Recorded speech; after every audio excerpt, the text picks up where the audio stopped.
ঘন ঘন প্রস্রাব হলে কি খেলে সেরে যায়, সেটাই আমরা আজকে এই ভিডিওতে জানার চেষ্টা করব। ফ্রিকুয়েন্ট ইউরিনেশন, ঘন ঘন প্রস্রাব হওয়া অনেক কারণে হতে পারে, তাই আগে বোঝা জরুরি এটা সবসময় শুধু খাবার দিয়ে পুরোপুরি সেরে যায় না। কিছু কিছু খাবার ও অভ্যাস উপশমে সাহায্য করে। এ বিষয়ে এই ভিডিওতে আমরা বিস্তারিত জানার চেষ্টা করব। So follow this video according to my date. ঘন ঘন প্রস্রাব হওয়ার সম্ভাব্য কারণগুলো হলো: পয়েন্ট নাম্বার 1, বেশি পানি, চা, কফি খাওয়া। Point number 2, diabetes. Point number 3, মূত্রনালীর ইনফেকশন, ইউটিআই যাকে সংক্ষেপে বলা হয়। পয়েন্ট নাম্বার 4, প্রোস্টেটের সমস্যা পুরুষদের ক্ষেত্রে। পয়েন্ট নাম্বার 5, কিডনির সমস্যা, যা খেলে বা মানলে উপকার পেতে পারেন। পয়েন্ট নাম্বার 1, পর্যাপ্ত পানি, কিন্তু অতিরিক্ত নয়। শরীর হাইড্রেট রাখতে হবে, তবে অতিরিক্ত পানি না।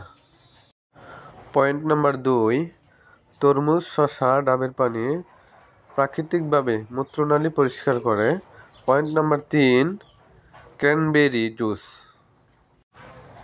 ইউটিআই বা সংক্রমণে উপকার দেয়। পয়েন্ট নাম্বার 4, কুমড়ার বীজ ও কুমড়ার বীজের তেল প্রোস্টেটের সমস্যা থাকলে উপকারী হয়। পয়েন্ট নাম্বার 5, আদা, মেথি, জব, বার্লি ওয়াটার কিডনি ও মূত্রথলির জন্য ভালো।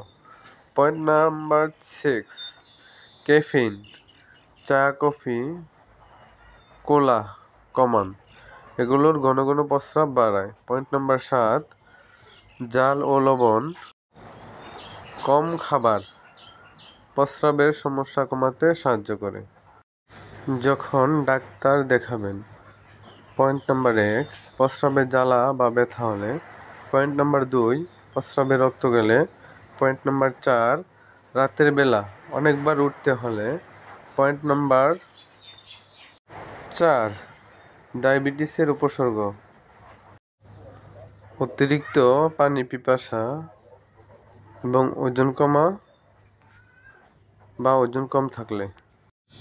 বিশেষ পরামর্শ: জীবনধারার যত্ন প্লাস সঠিক খাদ্যাভ্যাস উপশমে সাহায্য করবে ঘন ঘন প্রস্রাব হলে।